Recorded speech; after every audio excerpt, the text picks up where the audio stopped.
With the release of Fortnite Chapter 2 comes all new locations, mechanics, and much more, including all new landing spots and new POIs. I'm sure by now most of you are wondering which places are the best for loot, rotations, and those easy wins. And that's why we've made this video to loop you in on all the latest locations and best drop spots. We know how difficult it can be to learn everything about the new map and figure everything out, so we've done all the work for you. What up guys, it's your host Dan, and in this video, we're going to be counting down the top 5 landing spots in Fortnite Chapter 2.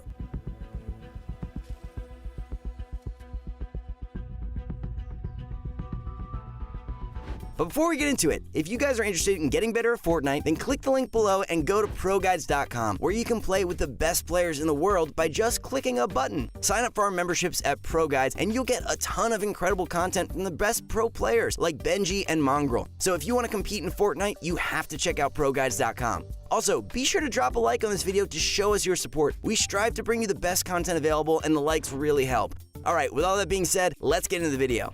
First off, we have Retail Row. I love Retail Row. Do you love Retail Row? Retail was always one of my favorite spots to land in Chapter 1, and I was honestly a little scared to lose it in Chapter 2. Luckily, Retail has remained in the game.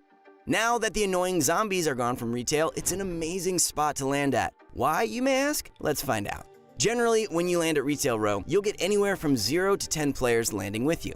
If it's at the beginning of the bus path, you'll likely be heavily contested. However, if Retail is far away from the bus path, it's the best time to go. Think about it this way, nobody wants to waste their time gliding halfway across the map. They want to get into battle. That's why if you go for a long glide and hit up Retail, you'll likely get it uncontested. Plus, if you really think about it, what are the chances somebody wants to land at a heavily contested spot, especially in scrim matches? Players will likely go here to pub stomp. So you're probably wondering, what's so great about this place? Well, for starters, Retail has 16 total chest spawns. So now the chests have a 100% spawn rate in Chapter 2, you're pretty much guaranteed amazing loot. Tell me that's not the best change to combat RNG.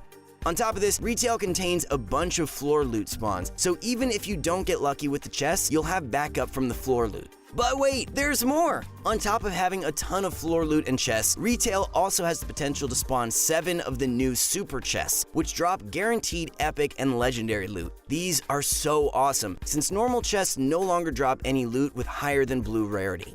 If you're ever contested in Retail, my advice would be to back off and loot more. Then push when your enemy doesn't expect you to. One great thing about Retail is how large it is and how much space you can get. If you don't have good enough loot, you can easily back off before your opponent gets the jump on you, get more loot, then head back in and get them when they don't expect it.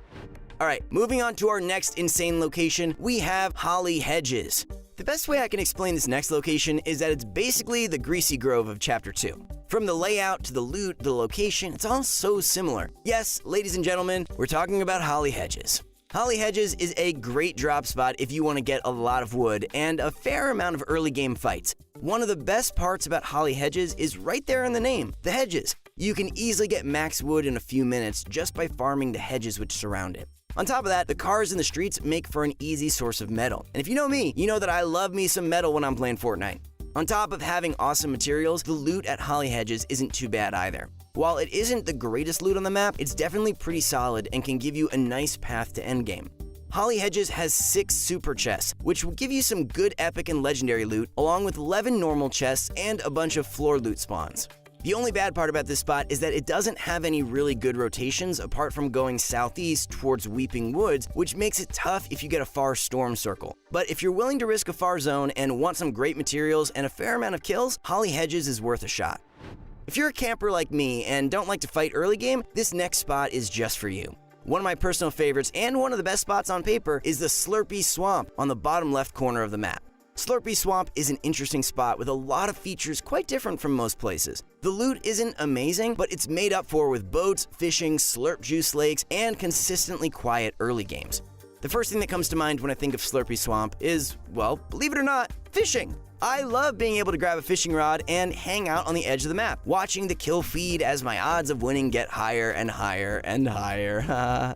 This is one of my favorite spots due to the fishing aspect of it. Not only is it peaceful, but you can also catch fish, which can be used as healing items. If you catch a slurp fish, hold on to it, because it gives you 50 health instantly. Plus, you can carry up to 3 of them, which should be achievable with 2 or 3 minutes of fishing. Having 150 basically instant health in your inventory can be super useful later in the game. Alright, enough about fishing. Sorry, I don't know why, I just love fishing for some reason. The second reason that Slurpy Swamp is a great spot is the boats. Since Epic added boats to the game, locations towards the edge of the map are much more viable since you can hop in a boat and rotate faster. On top of that, boats carry unlimited rockets, which deal 35 damage each.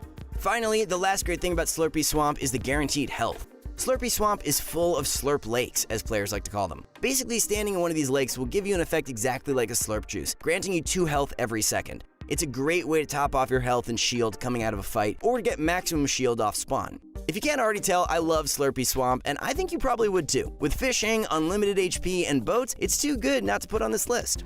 Number 2, Pleasant Park. Good old Pleasant Park. It's been here since day 1, and it hasn't left us yet. It would be absolutely ridiculous to leave Pleasant Park out of this list with the awesome stuff it can provide. One aspect of Pleasant Park that's always overlooked is how spread out it is. Just take a look at it and see for yourself.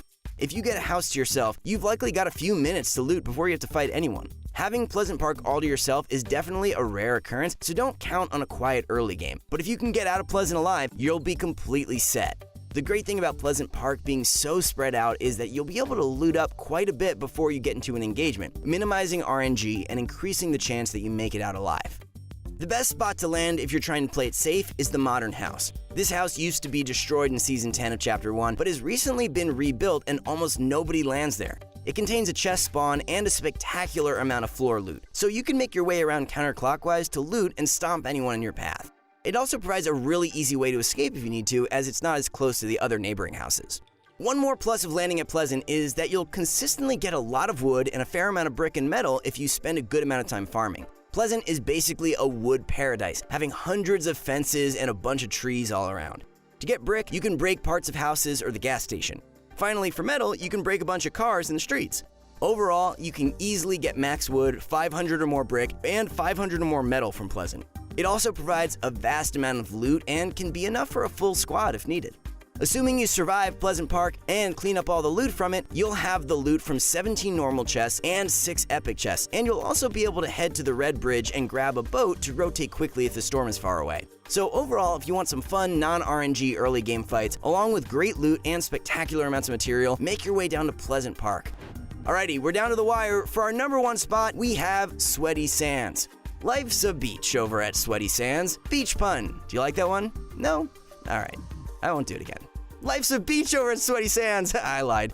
Anyway, the number 1 spot in our list is held by Sweaty Sands. Sweaty is the best place on paper, having 25, yes, I said 25 chests and 10 super chests. I don't know what's up with this place, honestly. I guess Epic just said, let's put as much awesome stuff as we can in this one tiny location. As if having 25 chests and 10 super chests wasn't enough, Sweaty Sands also has a ton of wood, a ton of brick, and a ton of metal. Grab some wood from the trees and the wood truck, grab some brick from the walls of almost every building, and grab some metal from either the cars in the streets or the Frosty's ice cream shop.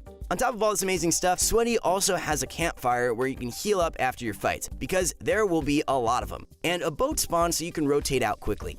The zone will usually be a bit far, but having the boat will help with that a ton. My favorite strategy when I land at Sweaty is to land on top of the hotel, where there are 2 floor loot spawns, and try to get a few easy kills on players gliding in or fighting in the streets, and make my way down through the rest of the hotel for the awesome amount of floor loot, the 4 chests, and the 2 super chests. Once I finish that, I head back to the top to scope everything out and third-party my enemies when they don't expect it. The one downside to Sweaty is that you'll run into a bunch of players, as the name somewhat suggests. However, if you hold your high ground on top of the hotel and play it smart, you'll be able to win the spot every time. There are a lot of awesome spots in the Chapter 2 Fortnite map, and one important tip is to experiment and see which one that you enjoy the most. Here's a short summary of what playstyle best suits each location on this list, so you can get a better idea of which spot is your type. If you like average early games and a bunch of space to loot, give Retail Row a shot. If you want max wood and want an intense early game, make your way over to Holly Hedges. If you're the quiet guy who likes to fish and relax in peace to start off a game, Slurpy Swamp is a good idea. If you like early game fights but hate the risk of RNG, glide on down to Pleasant Park. Finally, if you like to frag out and get insane loot, your spot is Sweaty Sands. Whichever spot you choose, remember that it's important to practice, practice, practice. The reason pro players are so consistent early game is because they know the ins and outs of their drop spot. Go into Playground and memorize the loot spawns for your spot so you can have consistently good loot and a better chance to survive into the mid-game. Thank you guys all for watching this video. If you enjoyed it, click the thumbs up button and leave us a comment. I'd like to hear what's your favorite landing spot on the new map. I look forward to reading which ones you guys like best. Who knows, I might even give some of them a try. Also, let us know what you'd like to see next on the Pro Guides channel. Thanks so much again for watching, guys. See y'all out there soon.